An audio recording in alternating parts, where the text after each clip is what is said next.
Welcome back to Free Nights and Weekends, man. I'm up here. I'm kicking it with my big bro. You feel me?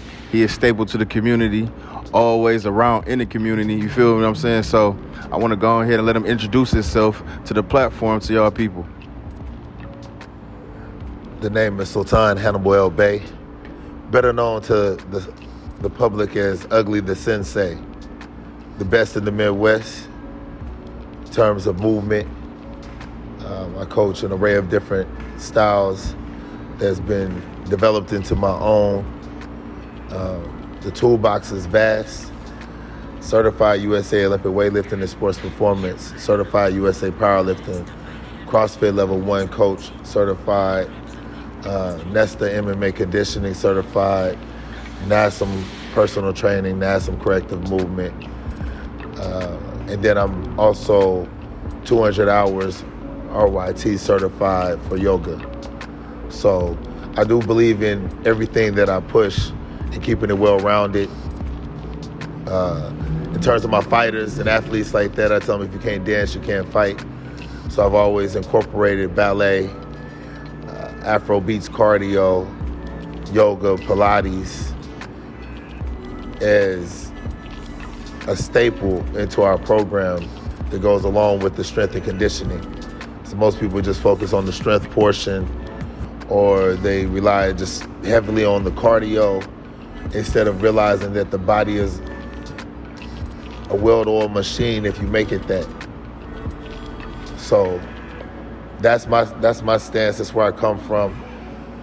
What got me started in terms of wanting to do it that way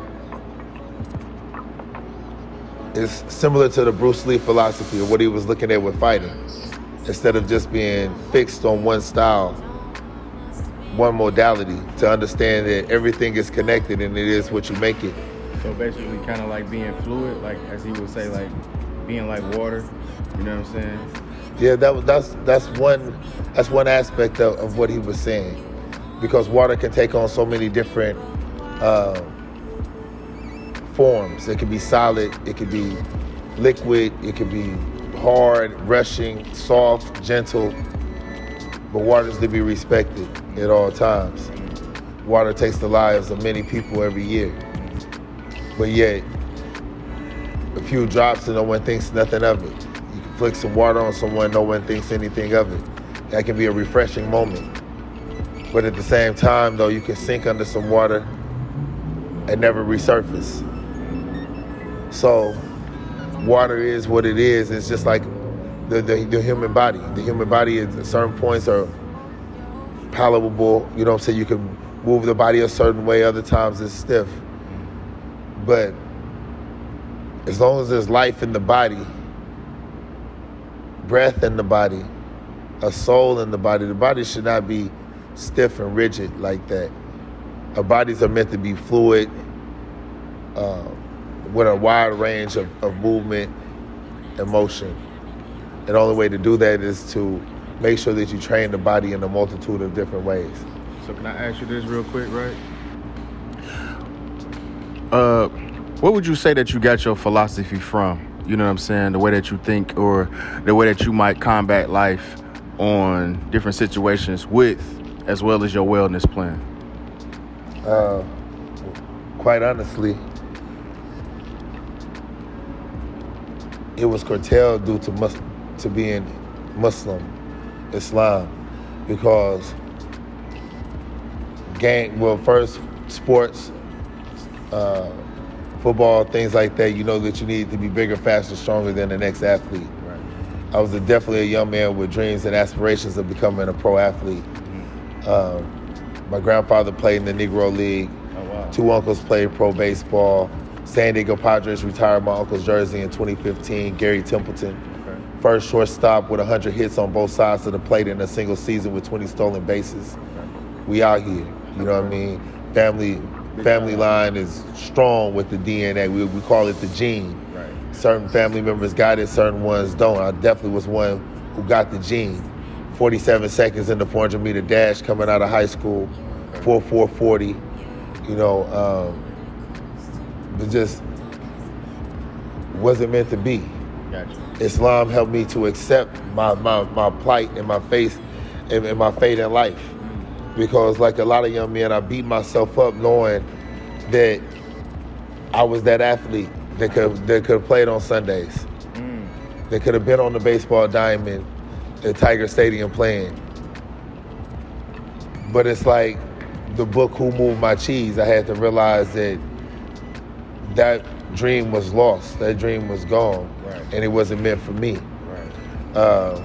So let me ask you this real quick. Was it hard reinventing yourself once you found yourself that, okay, this is my reality now?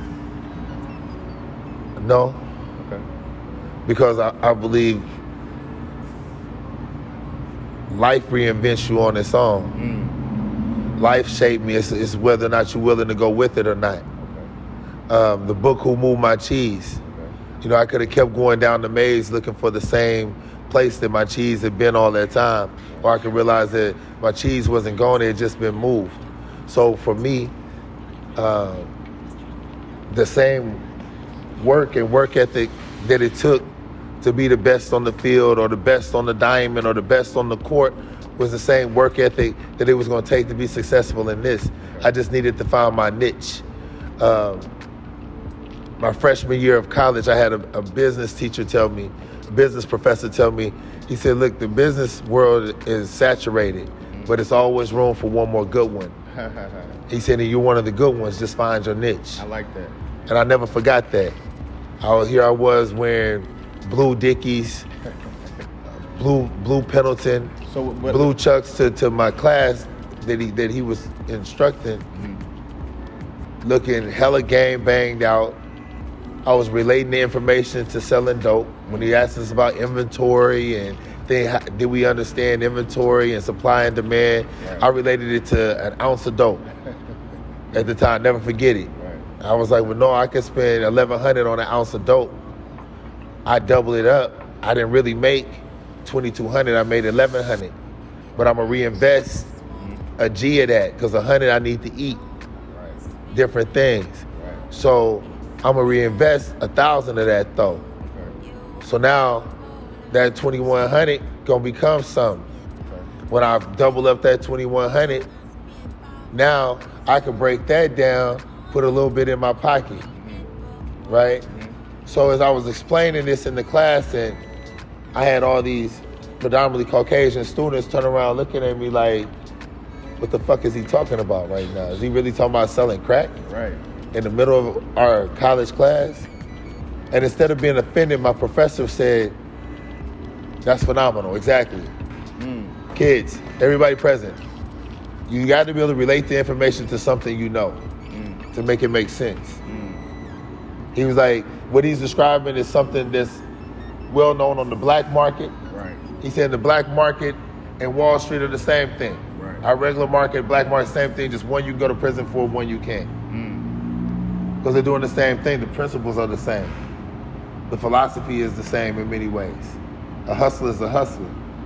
You know what I'm saying? Does he have a product that's gonna land him in prison? Or does he have a product that's gonna land him on QVC?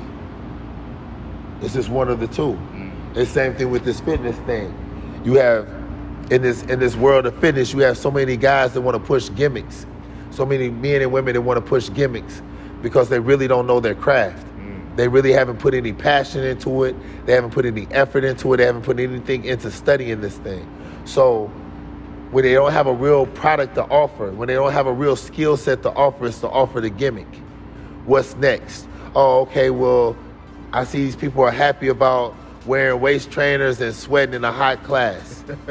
So what we gotta do? Let me create a hot class and sell waist trainers. Garbage. You have people of other races and other communities that don't want to come to our community, meaning the community of melanistic people here in Detroit, for instance, or any other urban community around America that I could be describing likewise right now. They don't want to come into our communities unless they can sell a gimmick. You get the Chaldeans, they don't want to come and do business in Detroit unless they could open up a liquor store and sell $5 t-shirts. Gimmick. They don't want to come in and open up a real business that's needed and say, oh, there's a void for this business here. They don't look down 6 Mile and say it's already 8 liquor stores selling the same thing. No, they're going to say, well, let me open up one down here so the people on this 5 or 6 block radius don't have to walk as far. to get to the liquor store. Another gimmick. Same thing with these fitness people. So when you have somebody like me that comes in and says, no, we can give them the real deal Holyfield. You don't have to sell them a gimmick. Tell people what it is, and then you scale it to where they're at. You don't have to sell them a gimmick. That's when someone isn't confident in what they do. Then you rely on gimmicks. Then you rely on the shortcuts that you think are going to compensate for the real work, but nothing replaces the real work. Nothing.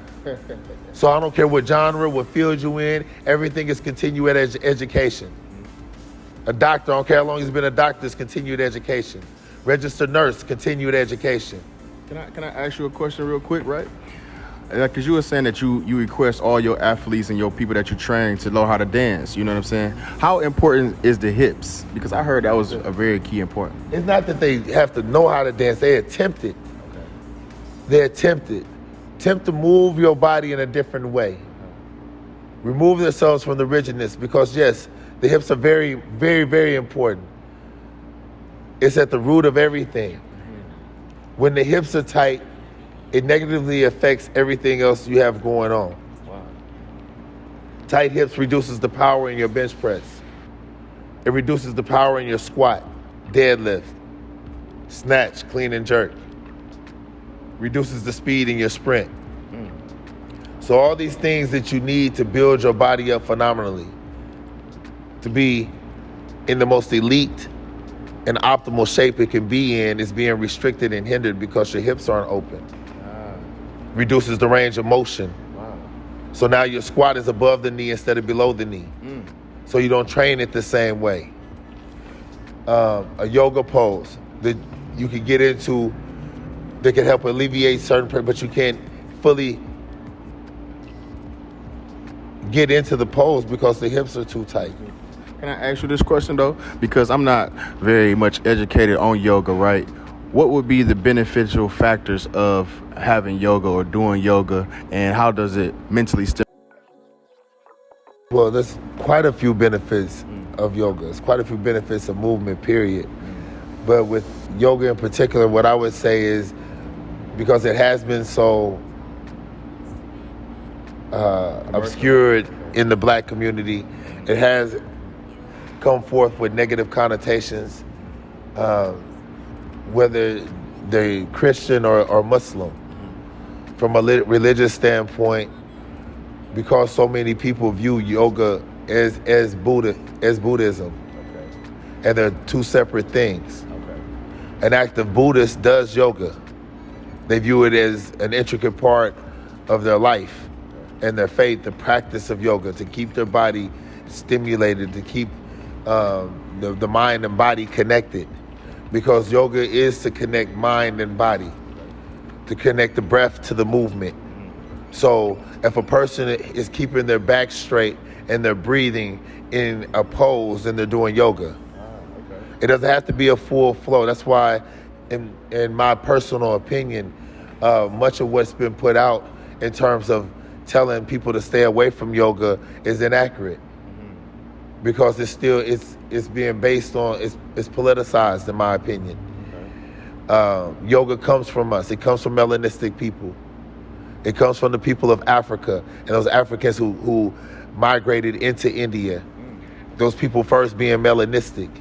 This is our practice, but now it's been commercialized, so they think of Karen in some Lululemon outfit, stretching and meditating, which is nothing wrong with it because yoga's for everyone. Right. But to think that unless you look like that or you fit that image, that imagery that's put out there for yoga, that it's not for you, is bullshit.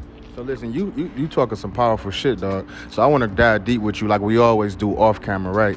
What would you give these young men out here, you know, going through shit, you know what I'm saying? A person that may say that they spiritual but haven't quite found themselves, you know what I'm saying? What type of advice could you give them, just the raw, uncut truth about shit, you know what I'm saying, about how it goes on around here?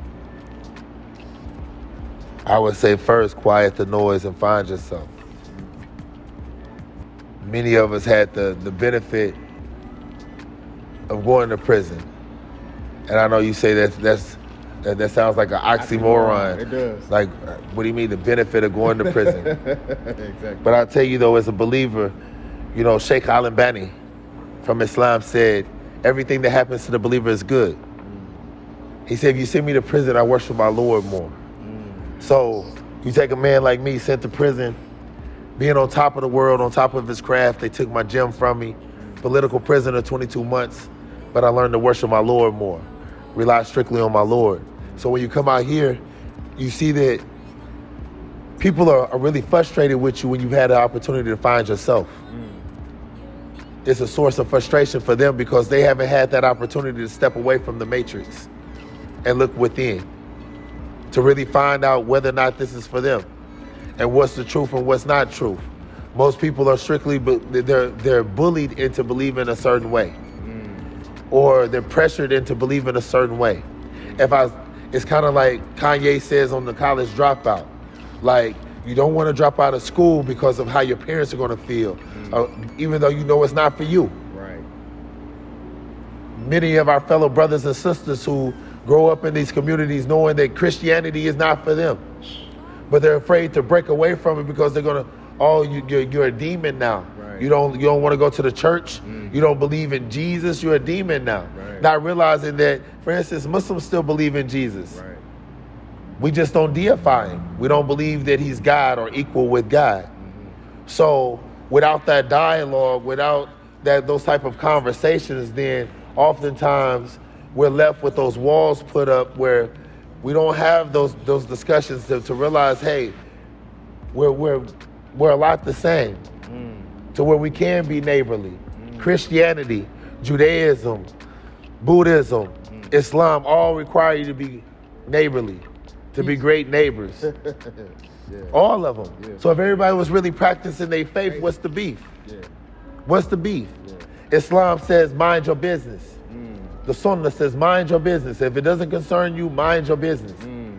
Most people do not do that. You can have your own social media, doing your thing. People will go on your social media uninvited. Look at your social media, slide in your DM with so much to say. How is that your business? How is that your business?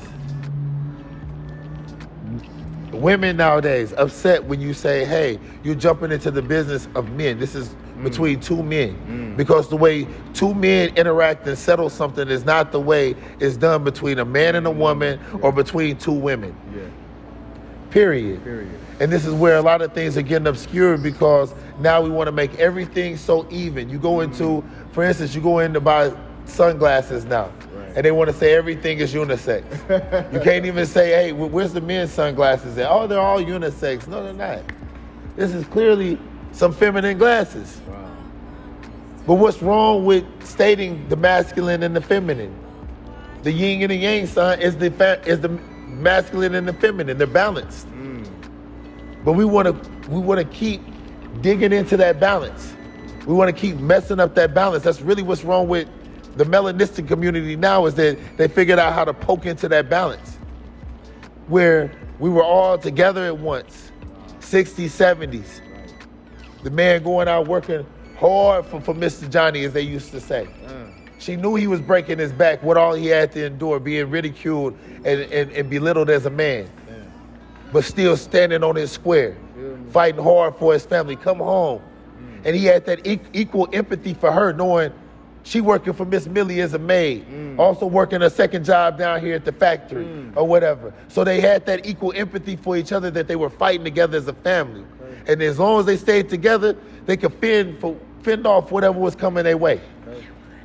And that their kids would be better than them. That was the key factor, that their kids would be better than them.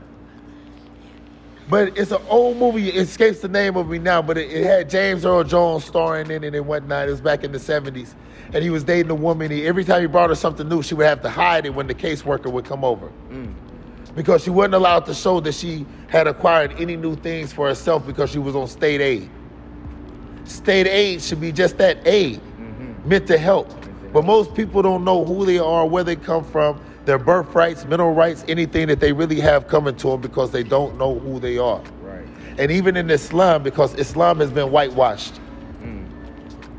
Islam has been whitewashed to where you don't even know most of the melanistic people who are intricate part of the Islamic history. Right. Because it is this push on a lot of racial levels to keep anything dark, melanistic out of the history books. The Dark Ages is what? The ages of the Moors. Where every single leader around this world was melanistic. But why is it painted as something different? Trump removed them talking about slavery out of the schools, out of our school systems, because it's a facade, it's a fallacy. We were already here. We were already here. Deuteronomy 34. Most of what takes place in Deuteronomy 34 you find in Utah, right here in this country. Reason why you can't find Moses' body in the Middle East, because that's right here. Jerusalem, the real Jerusalem, right here. But we don't talk about this though. We don't talk about this though. And you know what? You're speaking on a lot of different things, because I was just watching, about the signs of the end times, like, right? And you were saying something that was very key and important. Like they were saying that, it's going to come a time where the Prophet Muhammad Sallallahu Alaihi Wasallam was saying that it was going to come a time where the men is going to be with the men, sleeping with the men. The women is going to be sleeping with the women. Although, yes, it was that time of Sodom and Gomorrah, but it's like it's more going to be more rampant, or just the fact of people are going to be more literate now, but they kind of ignorant to a lot of different things of religious values, because they just worry about all the bullshit. So like you said, and what I agree with, right? Like in our community, we be so worried about this tribalistic or what's the best materialism thing that we can have, instead of knowing like what's the soul or what's God is. Because I ask people a lot of times when I talk about religion, they be like, oh, I don't really want to talk about that. But like you said, if you was practicing Buddha, if you was a practicing Christian, Muslim, whatever the case may be, your book or your reference point says to be, peaceful, honor your neighbor, do certain things. But a lot of us don't even believe in that. And a lot of people, I say like, listen, it's just a talking point. Motherfuckers be like, I believe in God. No, you don't. How do you if you're not following what he says? It's not what I say. It ain't what Sultan say. It ain't what nobody, it's what God say. I feel like that's what the criteria is. You know what I'm saying? So if you could speak to that. I'll reference the Quran where it says, do not be distracted by the allurements and the bedazzlements of this world. And that's where most people are. We're in a day and age where, yes, like you said, more people are literate now, but yet illiterate spiritually, right, mentally, because they're distracted by all of the entertainment of this world, I would say. The pulp and glitter of this life. Exactly. It's, my video game is more important. This is more important. Just like now, I constantly have this tug of war in my own profession with other fitness trainers and coaches and things of this nature, because I sacrifice to put the work in. I don't have a TV in my home. I don't watch TV.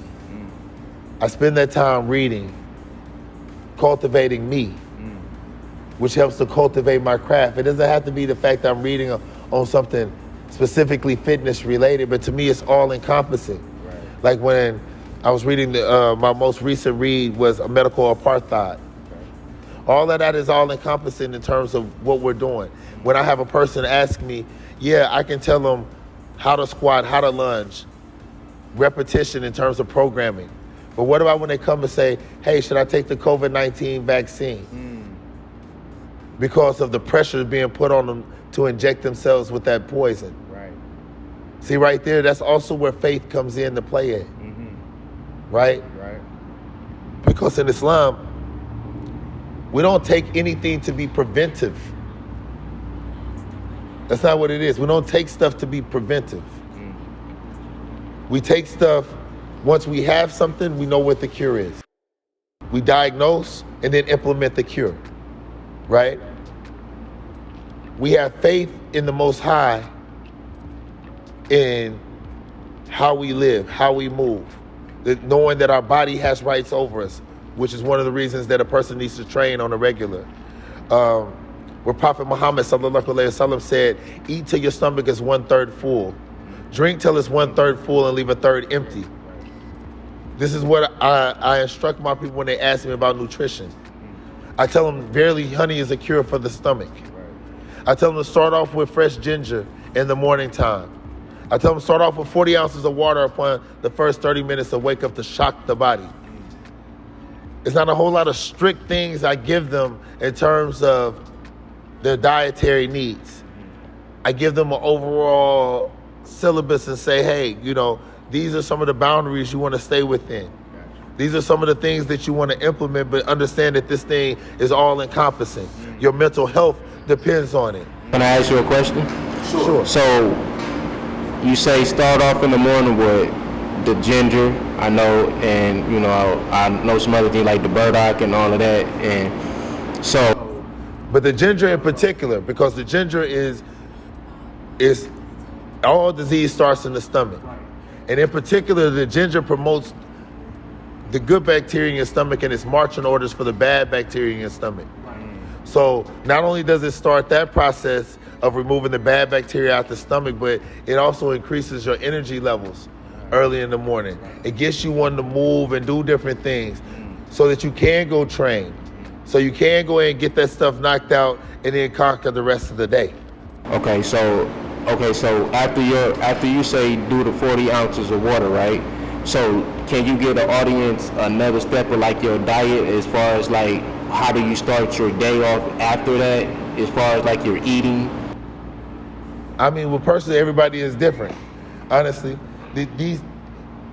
we should be taking in the equivalent of our body weight in ounces of water. Okay. Not half the body weight is a minimum in ounces of water. Once a person is able to do that, that curves a lot of the bullshit that they want to eat anyway. We know most of the shit that we shouldn't be eating. Right. Like, it's been long-standing rules for a long time. The stuff next to the register is bad for you. Right. They don't put the fruits and the vegetables right there at the checkout. Right. Nobody's gonna say, "Ooh, there goes an apple. Let me get this apple at the last." It's marketing. It's design. The things that are used to trick you. We shop on the exterior of the grocery store because usually interior is the one that has all the preservatives and all of the nonsense in it. Those type of products on the interior of your grocery store. The exterior of your grocery store, notice that the fresh fruits and vegetables are always lined to the outside. Right. You know what I'm saying? When you want whatever drink you're going to look for, fresh water, whatever, all to the outside of the grocery store. Right. But everything on the inside aisles typically be the bullshit. Right. So it's tips like that because it's about lifestyle changes. Right? What I see far too often in this game is a person who wants to sell it so bad. They want to sell it so bad. So they're gonna tell them, "Oh, look, I'm gonna make sure you lose all this weight, and then I got a meal plan online. You just go in there and implement my meal plan. You're gonna be good to go." So everybody eats the same. Right. I mean, not to be too vulgar, but I had a yoga lady that I was dating. Really, very, very fond of this sister, man. Very fond of this sister, right? I won't say her name for anonymity, but she ate clean for the most part. She ate a pretty much clean diet, but it still did not stop her vagina from smelling like sewage at times. She went to a specialist in Chicago who had learned, who was able to run some tests, do different things, and explain to her that certain things that she had incorporated in her diet wasn't good for her. Even though they were quote unquote on the healthy list. Wow. So what's healthy for you may not be healthy for me. And people have to understand that. They have to understand their body. And they need to learn their own body and what to eat. And absolutely. Nothing about this thing is cookie cutter. For me, before I work out, I like coffee and cannabis. A lot of people don't implement that. Shout out to Blue Strip Farms, Humboldt County, California, Eureka, California, where our farm is at. Blah, blah, blah. So can I smell? How do you drink your coffee though? I drink it with 2 sugars and 2 shots of oat milk or almond milk. He love that damn ginger though. I ain't gonna. I do. So let me ask you this real quick. Like, how pivotal or how impactful has Islam been overall throughout the country? Just give me like a history of a rich history of what you think of how this thing formulated, you know what I'm saying, and the people that you done brush shoulders with. It's impactful because it's getting us back to our roots. Most people don't know that most of us were Muslim here. That the Treaty of Peace and Friendship was based upon our Islam. The Treaty of Peace and Friendship of 1783, ratified 1786, starts off with, in the name of Allah, most gracious, most merciful. They had to have an interpreter to help when they wrote that treaty. And if you notice the people who signed it, our leaders at the time who recognized Islam. And then for those few who were enslaved, because no, I'm not preaching that slave narrative that's been put out there. It wasn't no hundreds of thousands of us enslaved like that at all. But for those of our ancestors who were enslaved, if they could prove that they were Muslim, they were set free. You have countless documentation of this, where they could prove that if they were Muslim, they were set free. Hence the push to make us all Christian at the time. The assimilation of Christianity into what some would say the indigenous people. We try to refrain from that term because the term Indian was copyrighted and coined, and indigenous stems from that. Okay. So this is why we typically don't say indigenous no more, for I am who I am. But Islam has been very critical. Because I'm seeing people like Loon or the guy that used to rap with Tupac, Mutabil, you know what I'm saying? Different people like that I can tell that it's not, when those type of people speak out or have platforms, they're not really marketed like that. They're not commercialized like that, although that they might have a more powerful message. Even like with some of the great thinkers, you know what I'm saying, within inside Islam, that they don't really get that same platform as other people, I feel. Because for one, they're not seeking the fame. Right. In Islam, we speak truth even if it's against ourselves. Right. So it's not about the notoriety we're supposed that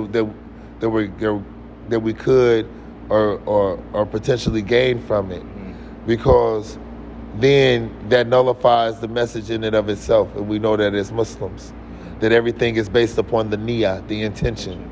So just like if a person goes to pray, if I get up and start praying right now, because the cameras are present, because I want to prove that I'm a devout Muslim, I'm really about this, then the prayer in and of itself is null and void because my intentions wasn't right. Isn't that like a slight form of hypocrisy too? Absolutely. But it's something that there's so many forms of hypocrisy that we all have to be careful. Right. Like the one that was described by Prophet Muhammad as being like a black ant in the middle of the night crawling on a black rock, because it can be just that inconspicuous that it's not seen. Just like, look how people say, oh, LeBron James, right, he's the king. Right. He's the king. No, only Allah is the king. Right. Right. He can be a king. He can be a king. He can be a great player. Right. But it's just like Muhammad Ali found out. He said, I believe Allah subhanahu wa ta'ala has stricken me with this disease to where I can't talk and be boisterous like I used to be. Because for so long I said I'm the greatest. And only Allah is the greatest. Damn. That was the realization of a slave understanding what it means to truly pay homage to his creator, because that right there, that little slippage, of course, it wasn't his intention to be blasphemous. But upon understanding, upon his maturation process in Islam, he began to realize I was wrong for saying that. Wow. That's deep. that's super deep on how you just put that. Let me ask you real quick, just on a lighter note, right? What fighting style do you like the most? No style. No style? I believe in like Bruce Lee said, the best style is to have no style. That's why he never wanted his style to have a name. Jeet Kune Do is what they coined it after he died, so that people would know that, hey, we're implementing Bruce Lee's philosophies. But if you really understood what he said and where he stood, the best style is to have no style. So I train my people in an array of different modalities and movements so that they can understand what works best for them. Like, you put your kid in Taekwondo, not knowing the origin or history of Taekwondo. That many of those fighters were short Asian people fighting an enemy that were on horseback. So they needed to jump and fly in kicks. Got you. We live in Michigan where there's plenty of ice and stuff like that on the road, debris on the road. You jump up and you slip and fall, somebody gonna beat your ass trying to do some jump kick. You gotta know your terrain, you gotta know your surroundings, you gotta know what's best. One of the things I teach is how to get your back to a wall and fight 2-3 niggas at once. Because that's what you need to know in the city. For sure. You gotta have that in your toolbox, in your fighting style. Damn. Hey. You know what? Hey, that's fucking deep. So you teaching people how to survive, how to eat, how to live, how to get their spiritual mind right. A woman come train with me, it's not just about her. Say, I don't, all that, oh, she lost 20 pounds with me. Yeah, that's the bullshit, because 10 of that could have been water. That's when they selling you the bullshit, when they focusing on the pounds. They focus on the inches, and then how well do they move? And then on top of that, how well can they defend themselves? A woman trained with me 6 to 9 months, let a nigga put his hands on her. I guarantee he won't put his hands on another one. Listen, man, I want y'all to tap in. Can you tell them where they can find you? Right now, I'm currently subleasing out of J.C. Jones Boot Camp at 16219 West McNichols, located in between St. Mary's and Murray Hill on 6 Mile. All you have to do is ask for Ugly the Sensei, a.k.a. the best in the Midwest, and I stand on that. What about your Instagram, Facebook? Again, Instagram, Ugly the Sensei. TikTok, Detroit Underdogs. Facebook, I ain't on it. Hey, listen, man. It's been a wonderful interview. Listen, hopefully we're going to have him back on the platform because he got a lot of knowledge, a lot of game, and I want y'all to tap in with him if y'all need a fitness coach. Like he said, he not selling no fucking gimmicks. He living the lifestyle. He didn't put in the work. You know what I'm saying? The education is behind it. So let me just ask you before we close out, do you got a final message that you want to give to the people for the platform? Yeah, really stay sucker free. It sounds cliche, but it's some real shit. You go to a dentist's office and his teeth fucked up, you're not gonna stay there and get your teeth done. You go into a lot of these fitness cats, you can tell they out of shape. You can look at their skin and tell they drink every night.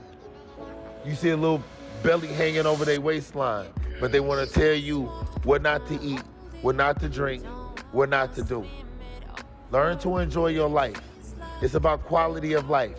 When you move better, you live better. When your hips is open, I don't care if you're a man or a woman, guaranteed, when you want to whine and grind in it, and them hips is open, you understand the benefit of it, the functionality of it, the why, the importance. What I do here is help you to conceptualize what it is we do in this fitness thing, so that you can go hard at doing it and learn to implement those lifestyle changes that'll stay with you for a lifetime and not just for a season. Listen, it's been great fucking kicking with us, man. We out this thing, man. Weekends. What up top high?